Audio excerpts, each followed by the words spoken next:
नया बसेरा। रजनी, तुमने फिर से जूते रैक में नहीं रखे? कृष्णा जी की आवाज कानों में पड़ते ही रजनी सहम जाती है। वह जल्दी से जूते रैक में रख देती है, लेकिन कृष्णा जी का गुस्सा शांत नहीं होता। वह उसे और ज्यादा खरी खोटी सुना देती है। रजनी रोते हुए अपने कमरे में जाती है और गेट बंद कर पलंग पर लेट जाती है। काश मेरी माँ मरी नहीं होती, काश पापा ने दूसरी शादी न की होती, काश मैं भी मर जाती। ऐसी ही बातें सोचकर रजनी रो रही थी। कुछ देर तक रोते रोते वह सो गई। 2 घंटे बाद उसकी आंख खुली। बहुत भूख लग रही थी। संजना की माँ राधिका तो जिद करके भी उसे खाना खिलाती थी, लेकिन कृष्णा जी को उससे कोई मतलब नहीं था। रजनी जल्दी से किचन में गई। वहां जाकर देखा तो खाना था ही नहीं। फ्रिज में 2 केले पड़े थे। उन्हें ही खाकर वह पानी पीकर अपने कमरे में आ गई। होमवर्क करके ट्यूशन का काम निपटाया। उसके ट्यूशन जाने का टाइम हुआ तो वह कृष्णा जी के कमरे में गई। कृष्णा जी टीवी देख रही थीं। मम्मी, गेट बंद कर लीजिए, मैं ट्यूशन जा रही हूँ। रजनी ने डरते डरते कहा। हाँ हाँ, क्यों नहीं, मैं तो तेरी नौकरानी लग रही हूँ। मुझे समझ नहीं आता, तेरी पढ़ाई पर ही सारी कमाई लुटा देते हैं। पता नहीं कहाँ की कलेक्टरनी बनेगी। जा यहाँ से, मैं बंद कर लूंगी। कृष्णा जी को बोलता छोड़कर रजनी चुपचाप निकल गई। उसे पता था वापस आकर डोरबेल बजाना उसे कितना भारी पड़ेगा। शाम को उसके पापा जगदीश जी घर आए। कहाँ है मेरी लाडो, देख मैं तेरे लिए क्या लाया हूँ। यह कहकर जगदीश जी ने एक बड़ी सी डॉल रजनी के हाथ में पकड़ा दी। उसे देखकर रजनी के चेहरे पर मुस्कान आ गई। उसे खुशी डॉल से नहीं थी, बल्कि इस बात से थी कि उसके पापा उसे अभी भी इतना प्यार करते हैं। भले ही वो कृष्णा जी से डरते थे। तभी किचन से कृष्णा जी पानी लेकर आईं। क्या जरूरत थी इस फिजूल खर्ची की? आपको पता है ना इसकी पढ़ाई पर कितना खर्च हो रहा है। जगदीश जी ने उन्हें समझाते हुए कहा। अरे भाई, कोई बात नहीं, बच्ची है, उसका भी मन करता होगा खेलने का। वह तो बेचारी किसी चीज की जिद नहीं करती। आज बाजार में यह डॉल दिखी तो मैं अपने आप ले आया। कृष्णा जी चुप रह गईं और चाय बनाने किचन में चली गईं।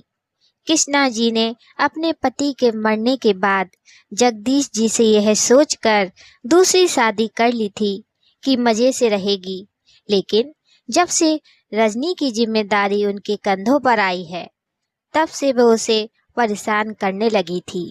वो चाहती थी अपनी माँ की तरह वह भी मर जाए या कहीं चली जाए। वह जगदीश जी के कारण उनको चुप रहना पड़ता था। स्कूल की छुट्टी वाले दिन जगदीश जी के ऑफिस जाते ही सारा काम रजनी के सिर पर डालकर वो सोने चली जाती थी। रजनी की उम्र 8 साल थी, लेकिन ऐसा लगता है कि माँ के मरते ही वह अपनी उम्र से काफी बड़ी हो गई है। घर का सारा काम करती, अपनी पढ़ाई करती और माँ से झिड़कियां भी खाती थी। कभी कभी उसकी पिटाई भी होती थी।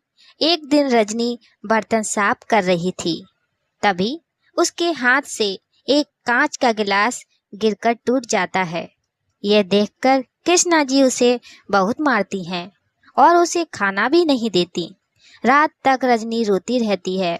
वह अपने कमरे में पलंग पर लेटी हुई रो रही थी। तभी उसके पापा जगदीश जी कमरे में आए। कृष्णा जी उन्हें पहले ही बता रखा था कि रजनी खाना खाकर सो गई है। जब से किसी काम से रजनी के कमरे में गए तो देखा वह सुबक सुबक कर रो रही थी। जगदीश जी ने उससे पूछा, बेटी क्या बात है, आज खाना अच्छा नहीं बना क्या? तू रो क्यों रही है? ये सुनकर रजनी को जोर से रोना आ गया।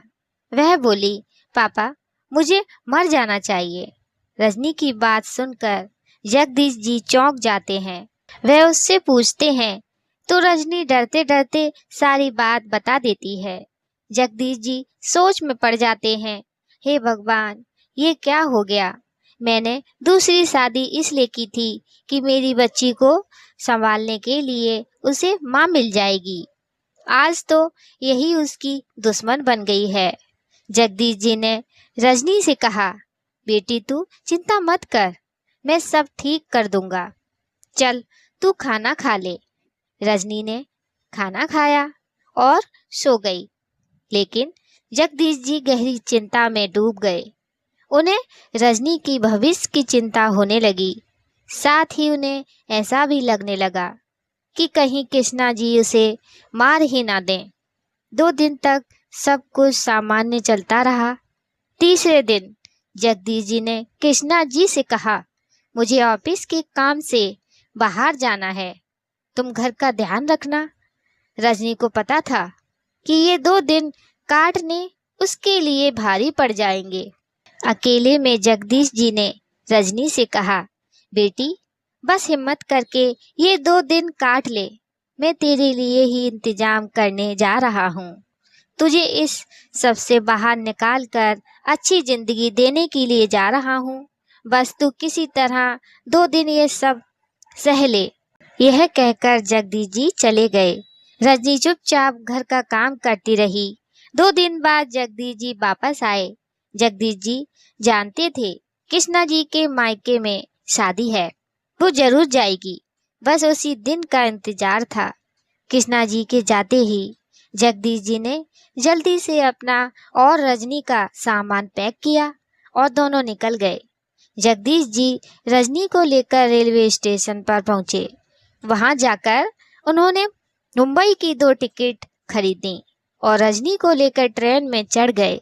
रजनी को कुछ समझ नहीं आ रहा था। वह बोली, पापा हम कहाँ जा रहे हैं? यह सुनकर जगदीश जी बोले, बेटा बहुत दूर जा रहे हैं। अपना सब कुछ छोड़कर जो गलती मैंने की थी उसका प्रायश्चित कर रहा हूँ।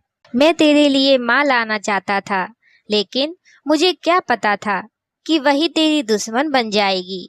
यह सुनकर रजनी बहुत खुश हुई, लेकिन दूसरे ही पल वह बोली, पापा मम्मी का क्या होगा? वो अकेले कैसे रहेंगी? बेटी की बात सुनकर जगदीश जी की आंखों से आंसू छलक गए। वो बोले, बेटा तुझे उसका ख्याल है जिसने कभी तुझे बेटी नहीं माना? उसकी चिंता मत कर, मैंने उसके बैंक में कुछ पैसे जमा करा दिए हैं।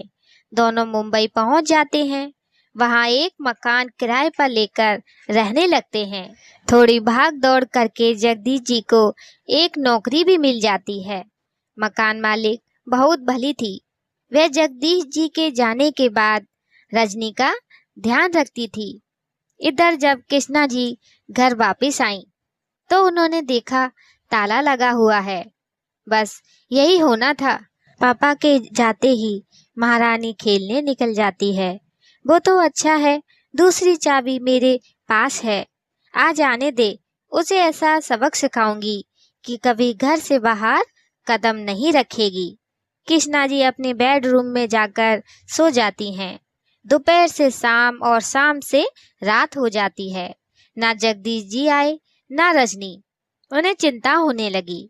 वह घर में इधर उधर घूम रही थी। तभी उनकी नज़र सामने मेज पर पड़े कुछ सामान पर गई। सामान के साथ एक चिट्ठी भी थी। कृष्णा जी ने चिट्ठी पढ़ी और उनका रो रो कर बुरा हाल हो गया। सामने बैंक की पासबुक, जगदीश जी का मोबाइल पड़ा था। अब तो वह उनसे संपर्क भी नहीं कर सकती थी। बेटी की खातिर अपना सब कुछ छोड़कर जगदीश जी एक नई दुनिया बसाने चल दिए थे। दोस्तों कहानी कैसी लगी कमेंट बताइएगा, लाइक सब्सक्राइब शेयर भी कीजिएगा। हमारी अगली कहानी के लिए जय श्री राधे।